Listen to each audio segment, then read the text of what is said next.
잠 못 드는 밤 책 읽어주는 남자 리더 준원입니다. 안녕하세요, 리더 준원입니다. 오늘도 잠 못 드는 여러분들을 위해 책 한 권을 들고 왔습니다. 오늘 읽어드릴 책은 어니스트 허밍웨이의 노인과 바다입니다.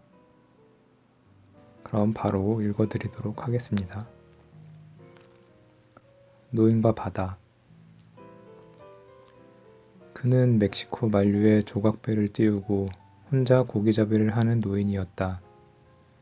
노인은 84일 내내 고기를 한 마리도 잡지 못했다. 처음 40일까지는 한 소년이 함께 있었다. 그러나 40일이 지나도록 물고기를 잡지 못하자 소년의 부모는 노인이 이제 정말 살라오에 빠지고 말았다고 했다. 노인의 운이 닿을 대로 닿았다는 것이다. 소년은 부모가 시키는 대로 다른 배로 옮겼고 그 배는 바다로 나간 첫 주에 큼직한 물고기를 3마리나 잡았다. 소년은 날마다 빈 배를 저으며 돌아오는 노인의 모습을 볼 때마다 가슴이 아팠다. 그래서 늘 물가로 내려가서 노인을 도와 사려 놓은 낚싯줄이나 갈고리와 작살, 돛대에 둘들만 돛다이를 옮겼다. 밀가루 부대를 여기저기 덧대 붙인 돛은 둘둘 말려있는 모양새가 영원한 패배의 깃발처럼 보였다. 노인은 몸이 마르고 여유었으며 목덜미에 주름살이 깊게 패어 있었다. 두 볼에는 열대의 바다가 반사하는 햇빛으로 생긴 가벼운 피부암 때문에 갈색 반점이 곳곳에 나 있었다. 반점은 얼굴 양쪽 아래까지 쭉 번져 있었고 양손에는 낚싯줄에 걸린 무거운 물고기를 상대하면서 생긴 깊은 흉터가 군데군데 나 있었다. 이 중에 새로 생긴 흉터는 하나도 없었다. 하나같이 물고기 씨가 말라버린 사막의 침식 지형처럼 오래된 것들이었다. 노인은 머리부터 발끝까지 다 늙어버렸지만 그의 두 눈만은 바다색과 꼭 닮아 활기와 불굴의 의지로 빛났다. 산티아고 할아버지, 소녀는 조각배를 끌어다 놓은 해안 기슭을 함께 올라가며 말했다. 다시 할아버지와 고기잡이 나갈 수 있어요. 그간에 돈 좀 벌었거든요. 소년에게 물고기 잡는 법을 가르쳐준 사람은 노인이었다. 그리고 소년은 노인을 사랑했다. 아니다. 노인이 말했다. 너는 운이 좋은 배를 타고 있어. 계속 그 배에 있거라. 하지만 기억 안 나세요? 87일 동안 한 마리도 못 잡다가 3주 내내 매일같이 큰 놈을 잡았잖아요. 기억나고 말고. 노인이 말했다. 내가 날 믿지 못해 떠난 게 아니라는 것을 안다. 아빠 때문에 떠난 거예요. 저는 아이니까 아빠 말을 따라야죠. 알아. 노인이 말했다. 아주 당연한 거지. 아빠는 믿음이 별로 없어요. 그래. 노인이 말했다. 그렇지만 우리 사이엔 믿음이 있지. 안 그러니? 그럼요, 있고 말고요. 소년이 말했다. 제가 테라스에서 맥주를 사드려도 될까요? 이건 나중에 나르고요. 좋아. 노인이 말했다. 같은 어부길인데 안 될 것도 없지. 두 사람이 테라스에 자리를 잡자 어부들이 노인을 놀렸지만 노인은 화내지 않았다. 그중 나이 많은 어부들은 노인을 보고 서글퍼했다. 그러나 내색하지 않고 해루나 낚싯줄을 얼마나 깊이 내렸다든가 아니면 연이은 좋은 날씨나 바다에서 본 이런저런 일을 점잖게 이야기했다. 그날 물고기를 많이 낚은 어부들은 벌써 돌아와서 청새치 배를 갈라 널빤지 2장에 가로로 길게 올려놓고 널빤지 양 끝에 2사람씩 붙어 어류 창고로 옮겼다. 창고에서 아바나의 어시장으로 실어갈 냉동 화물차를 기다리는 것이다. 상어를 잡은 어부들은 그것을 해안 맞은편에 있는 상어 처리 공장으로 가져갔다. 거기서 상어를 도르래 장치로 끌어올린 다음 간을 빼내고 지느러미를 잘라냈다. 그러고는 껍질을 벗기고 살은 가늘게 잘라 소금에 절였다. 바람이 동쪽에서 불어올 때면 상어 처리 공장에서 나는 냄새가 항구 건너로 풍겨왔다. 그런데 오늘은 바람이 북쪽으로 방향을 돌렸다가 잦아들어서인지 냄새가 희미하게 풍겨올 뿐이었다. 그래서 테라스는 눈부신 햇살 아래 쾌적했다. 산티아고 할아버지, 소년이 말했다. 노인이 대답했다.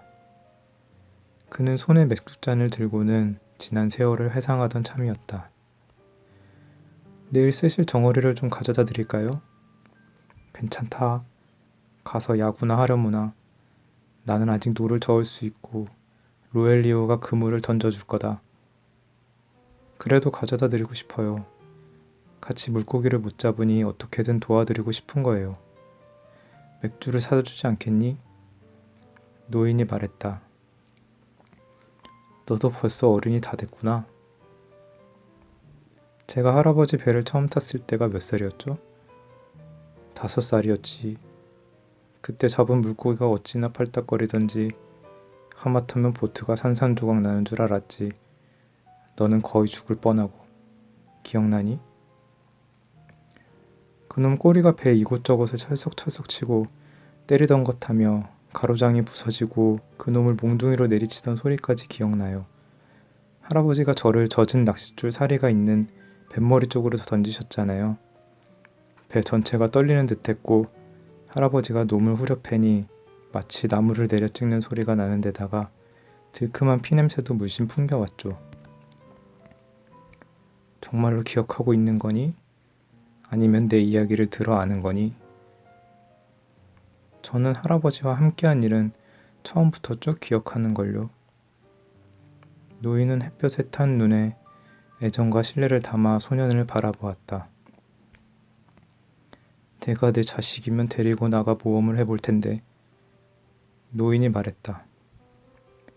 그렇지만 너는 내 아버지와 어머니의 아들이고 운이 좋은 배를 타고 있으니. 덩어리를 구해올까요? 미끼도 4마리쯤 구할 만한 곳을 알아요. 오늘 쓰고 남은 미끼가 있다. 소금에 절여 상자에 넣어두었어. 싱싱한 놈으로 4마리 가져다 드릴게요. 하나면 돼. 노인이 말했다. 그에게는 아직 희망과 자신감이 있었다. 게다가 그 희망과 자신감은 산들바람이 불어올 때처럼 더욱 샘솟아 올랐다. 2마리는 어때요? 소년이 받아쳤다. 그럼 2마리로. 노인이 동의했다. 훔친 건 아니겠지? 훔치기라도 했을걸요. 소년이 말했다. 그렇지만 그것은 제가 산 것이에요. 고맙다.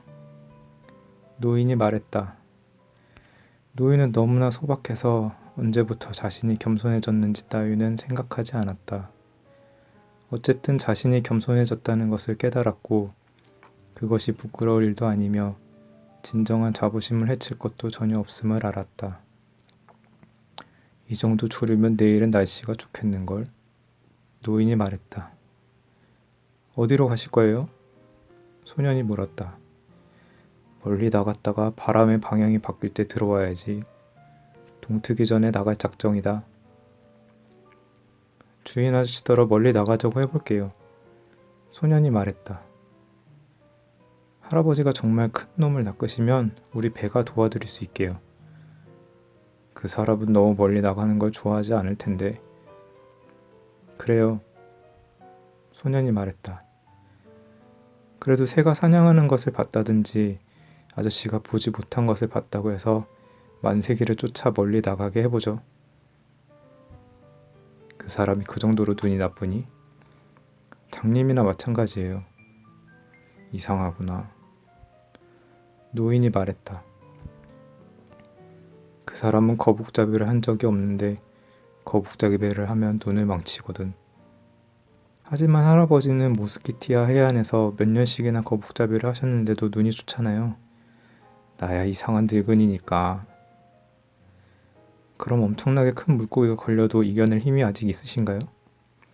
그럴 게다. 게다가 이런저런 요령도 알고 있으니. 이것들을 집으로 가져가요. 소년이 말했다. 그래야 제가 투망을 가지고 정어리를 잡으러 가죠. 두 사람은 배에서 백기구들을 집어들었다.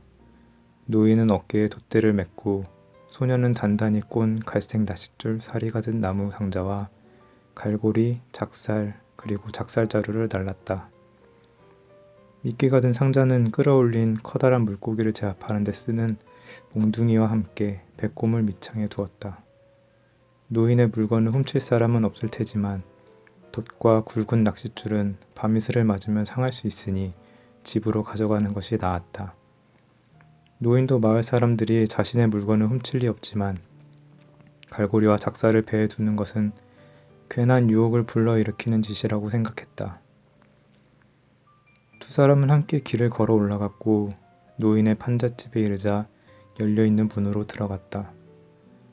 노인은 돛을 둘둘 감은 돛대를 벽에 기대 놓았고 소년은 그 옆에 상자와 다른 백기구들을 놓았다.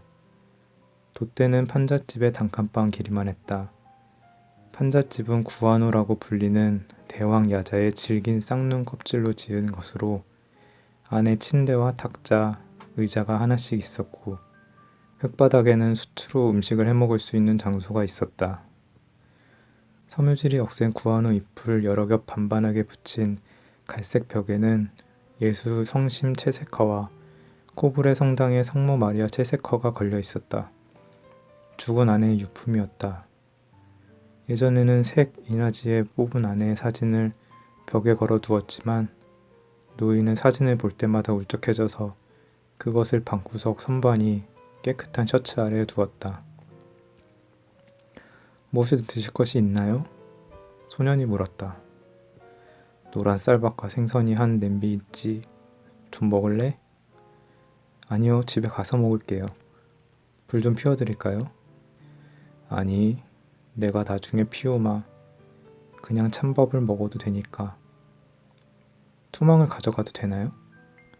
물론이야. 사실 투망은 없었다. 소년은 투망을 언제 팔아치웠는지 기억하고 있었다. 그러나 두 사람은 이 꾸며낸 대화를 매일 주고받았다. 노란 쌀밥과 생선도 없었고 그 사실 역시 소년은 잘 알고 있었다. 85는 행운의 숫자야. 노인이 말했다. 내가 500kg도 더 되는 놈을 잡아오면 어떨 것 같니? 저는 투망을 가져다가 정어리를 잡으러 가야겠어요. 할아버지는 문 앞에 앉아 햇볕을 쬐고 계시겠어요? 그래, 어제 신문이 있으니 야구 기사나 읽어야겠다. 소년은 어제 신문이 꾸며낸 이야기인지 아닌지 알 수 없었다. 그러나 노인은 정말로 침대 밑에서 신문을 꺼냈다. 노인과 바다 1화를 읽어드렸습니다. 다음 시간에는 노인과 바다 2화를 읽어드리도록 하겠습니다.